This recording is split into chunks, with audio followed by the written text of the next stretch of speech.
Национална телевизия България 24. Здравейте. Какво е вашето мнение за мегданското хоро тук На на мен входа на много ми морската градина? хареса, страшно зареждащо, прекрасно е. На мене ми харесва много. Ами честит празник може да отправите към всички, които ни Бъдете гледат. здрави, обичайте се. Благодаря. Здравейте, честит празник, Национална телевизия България 24. Може ли да се обърнете към камерата?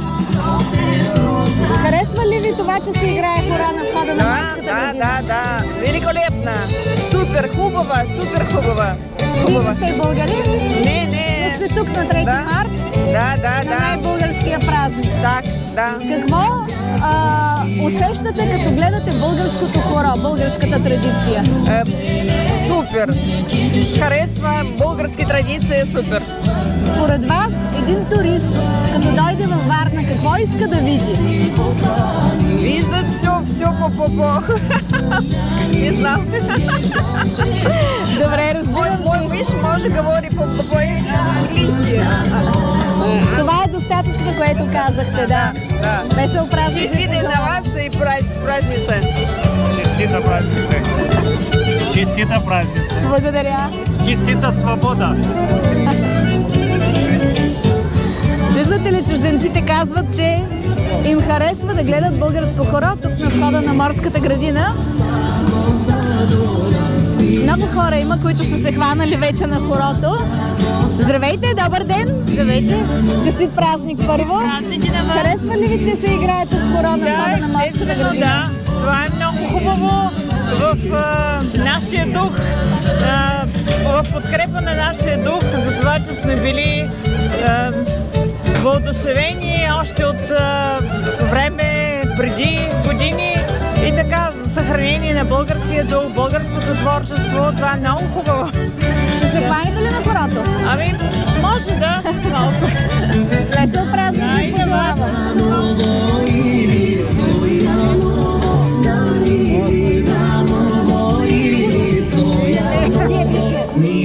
Виждаме хора с малки деца. Добър ден, здравейте! Не говорим българския слабо. Аз съм сърбин. Прекрасно говорите, всичко ви се разбира. Вие сте сърбин, Да. но сте тук на българския празник. Да, точно.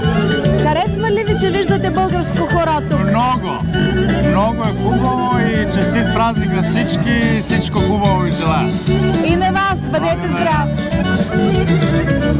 Мисля, че българското хоро няма нужда от превод.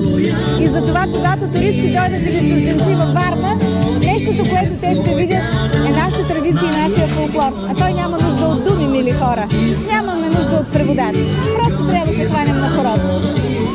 Честит празник на всички българи. Пожелавам ви здраве, щастие.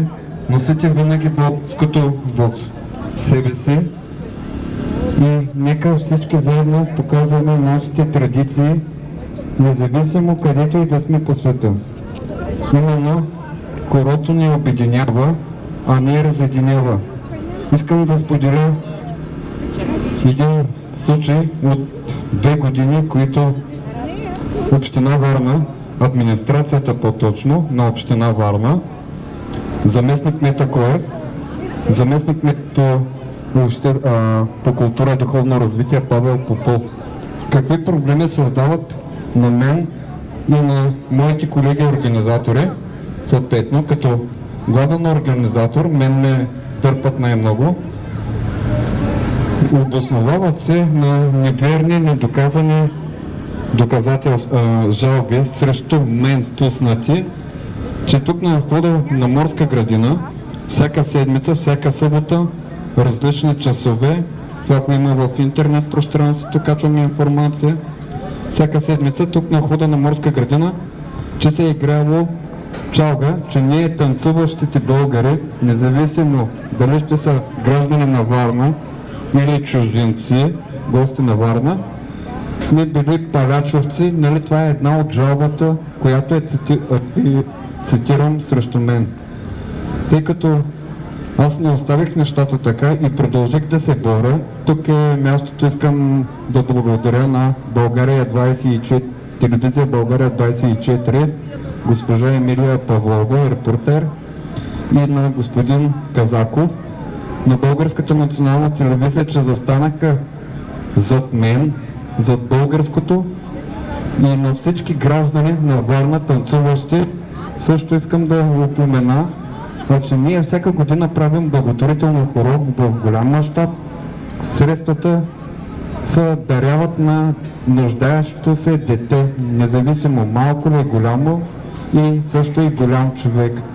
Така че администрацията, преди да започне самото хоро, празничното, по случай националния празник, незнайно в 12:40 беше изпратено полицейски екип с 3 представители от община Варна, които дойдоха при мен лично и ми казаха, че няма как да направя празнично хоро, да отбележа националния празник.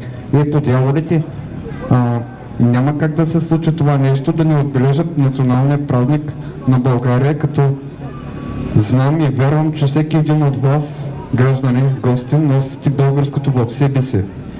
И всеки един от нас трябва да показва, предава българското в нас на подрастващото поколение. Хубаво е малките деца да знаят какво е хоро, какво е традиция, какво е фолклор. Ние няма да оставим нещата така. Предстои много голяма битка с общината и заместник кметовете. Сигурен съм, че и кмета на Варна, Богомир Коцев, знае какъв е проблема. Казва, всеки трябва да носи една искрица в себе си, българско, което да предава и показваме заедно, защото хорото обединява хората, а не разединява. Община Варна и администрацията точно това се опитват всяка седмица да ме притесняват, изпращайки полиция и проверки на самото мероприятие, където аз не представлявам никаква заплаха, ни крада, не убивам, а много допринасяме за имиджа на Варна. Искам само бележа. Може ли малко по-тихо? Еко! Тъй като искам да отбележа, имаме живи ситуации, които на 31 декември дете малко изгубено в Морска градина, имахме празнично хоро и ние намерихме детето. Беше предадено на майката и на бащата. Съответно, това не виждам смисъл за това всичко, което като проблеми създава общината. Така че заповядайте на следващото хоро, всеки един гражданин на Варна, гост на Варна, да се хване.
Честит празник на всички българи и на цяла България.